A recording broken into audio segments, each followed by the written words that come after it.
Bonjour à tous, je vous fais un retour d'expérience au pied levé, informel, parce que j'ai deux informations intéressantes à vous, qui peuvent intéresser certains d'entre vous. Moi, je suis auto-entrepreneur depuis environ 5 ans. Le salariat, c'est un truc que j'aime pas, j'ai pas envie d'en entendre parler.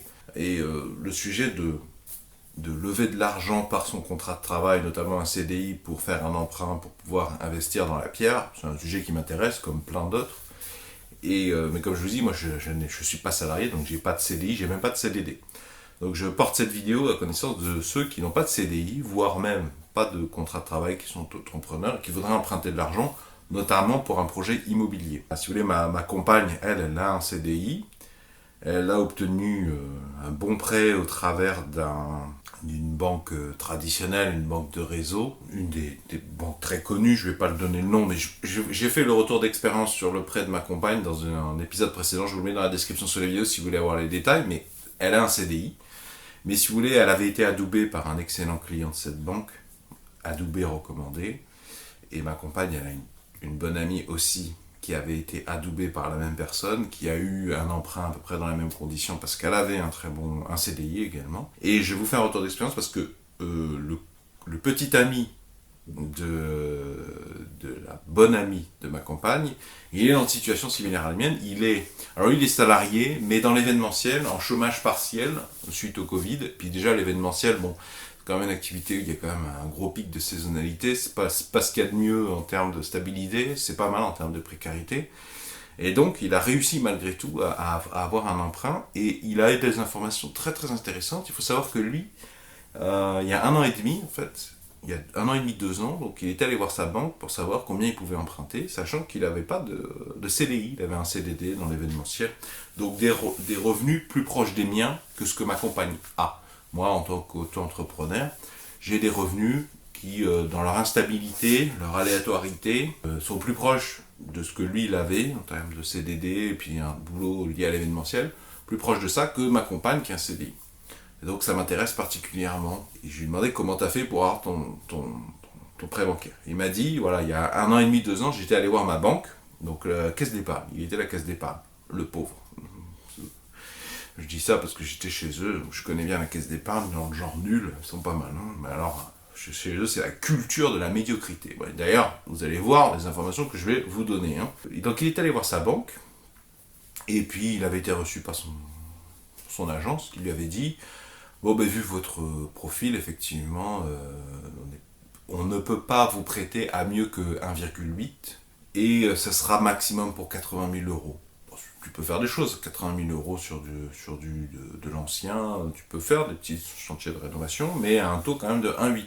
Bon, c'était il y a 2 ans, donc faut ajuster un petit peu, un an et demi, 2 ans. Voilà la réponse que lui avait fait sa banque, hein, dont il était client. Donc compte courant, au moins chez eux, carte bleue chez eux, peut-être même un livret A, je ne sais pas. Et ensuite, il avait pris rendez-vous dans la banque auprès de qui ma compagne et sa petite amie à lui ont eu toutes les deux un projet financier, un beau projet financier par la CDI. Ça s'était très bien passé, mais lui, cette banque lui a dit oui, vous n'avez pas un profil avec lequel on a l'habitude de travailler. Voilà, nous on préfère des CDI. Voilà, donc il avait été éconduit. Et puis au culot, en passant place de la Com à Montpellier, il m'a parlé d'un courtier qui se trouve sur la place de la Com, à côté du manège, pour ceux qui connaissent. Pour ceux qui ne connaissent pas Montpellier, la place de la Com, c'est le centre-ville du centre-ville. Quoi. C'est comme si vous voulez la place d'Armes à Toulon. Non, pas la place de la Liberté à Toulon. Pardon. C'est le centre-ville du centre-ville. Quoi. Et puis donc il connaissait bien son dossier puisqu'il l'avait présenté à cette banque qui avait refusé et il avait donc été au contact de ce courtier. Et ce courtier lui a dit bon ben moi je pense que je peux vous trouver quelque chose. Et donc le courtier, donc il avait pris les éléments, monté son dossier et puis le travail du courtier c'est d'aller voir plusieurs banques, plusieurs organismes qui peuvent financer ce genre de projet et de trouver le meilleur taux, les meilleures conditions et puis il se prend une commission au passage. C'est ça qui est fou, c'est qu'il y a des courtiers qui parfois, pas tous, hein, parfois, malgré les 10 000 euros de caution qui vont se prendre environ, entre 7 000 et 10 000 euros de commission qui se prennent sur un projet à 100 000 euros environ, malgré ça, ils arrivent à vous trouver des choses qui sont plus intéressantes que ce que vous auriez trouvé par vous-même. Et donc, ce courtier, il m'a expliqué que donc, un an et demi, un an et demi après que lui soit allé voir sa caisse d'épargne, il a trouvé auprès de la caisse d'épargne en fait. C'est-à-dire que le courtier, il a défendu son dossier auprès de plusieurs banques, et ce qu'il a trouvé, c'est la caisse d'épargne elle-même. La caisse d'épargne qui, 1 an et demi, avait dit à son propre client, non, non, ça sera je ne peux pas faire mieux que 1,8, et puis ce ne sera pas mieux que 80 000 euros.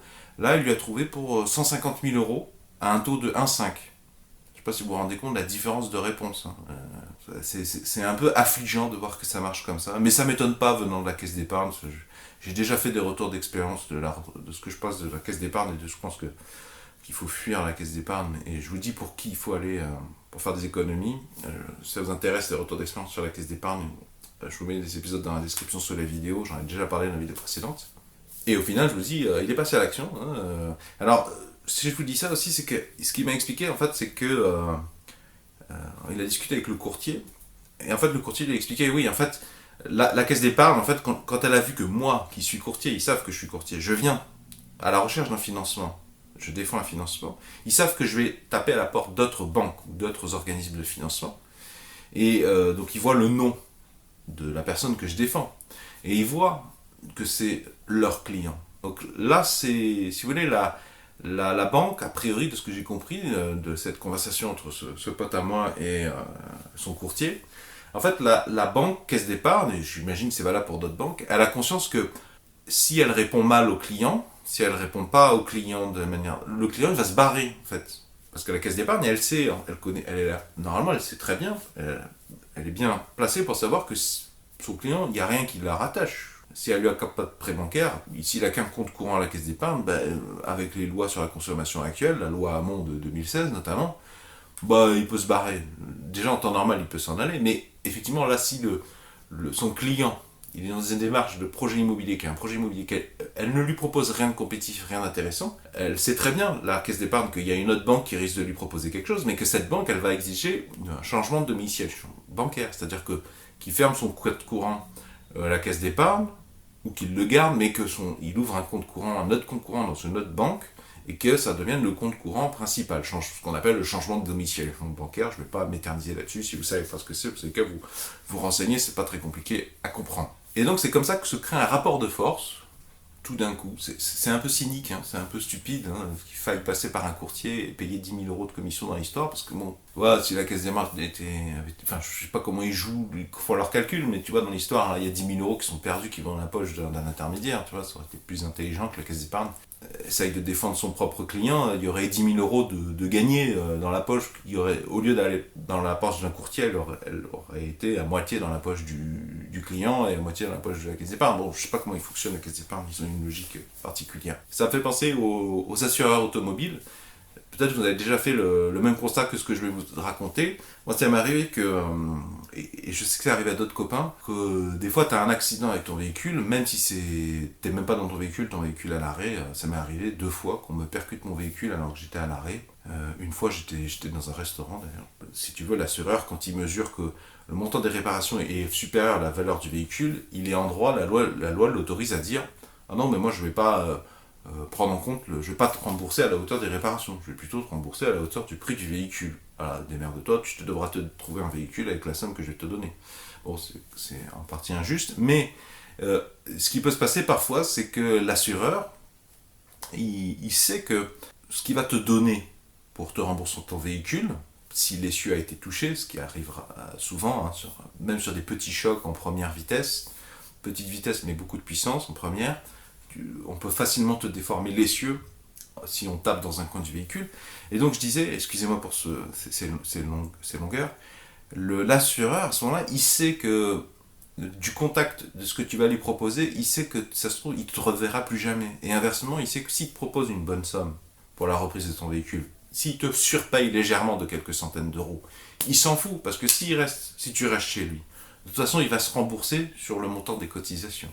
Donc, on dirait que c'est un petit peu la même chose. Tu arrives en fin de contrat, la banque ou l'assurance sait que si tu les satisfais pas en tant que client, taillot, tu vas aller chez quelqu'un d'autre, tu vas aller à la concurrence, donc ils vont te perdre, perte sèche, tu vois. Donc voilà, je fais cette vidéo pour partager ces informations, voilà, parce que je pense que c'est pas mal d'avoir ce genre de tuyau quand on n'a pas de CDI, et encore même quand on est auto-entrepreneur. J'avoue que moi je suis assez désemparé. Je dis pas que je veux forcément lever de l'argent, je préférais dans l'absolu Pourquoi pas acheter cash du bien immobilier? Ça a des avantages, ça a des inconvénients. Il y a des gens comme Théophile Hélier qui défendent qu'il faut toujours mieux, ou Michael Ferrari, il faut toujours mieux acheter avec un emprunt. Moi, mon père m'a donné 2 conseils dans la vie. Eh ben, il y en a un des deux, c'est si tu peux acheter cash, achète toujours cash. Je comprends les arguments des uns et des autres, ça dépend de la personnalité. En tout cas, j'espère que ces informations que je vous ai données, donc je vous dis, caisse d'épargne, un beau jour, pas plus de 80 000 euros au taux de 1,80%. Un an et demi plus tard, pas de problème, 150 000 euros et 1,5% au lieu de 1,8%. Voilà. Alors, que je choisis un an et demi plus tôt, on me disait non, on peut pas faire mieux. Donc, perdez pas espoir, fouillez et soyez tenaces. Je vous souhaite bon courage. Si vous appréciez ma démarche de retour d'information, de partage d'informations, pouvez-vous mettre un pouce vers le haut, s'il vous plaît. Pouvez-vous mettre un j'aime. Si vous aimez vous débrouiller un maximum par vous-même dans la vie de tous les jours pour arriver à faire avancer vos projets jusqu'à la victoire, eh bien, je vous invite à vous abonner à la présente chaîne YouTube. Vous s'affichez à l'écran un rond et un rectangle. Le rond, vous cliquez dessus, ça vous abonne gratuitement à la présente chaîne YouTube. Et le rectangle, si vous cliquez dessus, ça vous amènera vers, si ça vous intéresse, le financement de ma compagne, son prêt immobilier avec un CDI, peut-être des informations qui pourront vous aider pour vous, ou pour un membre de votre famille, ou pour votre petit ami, etc., etc.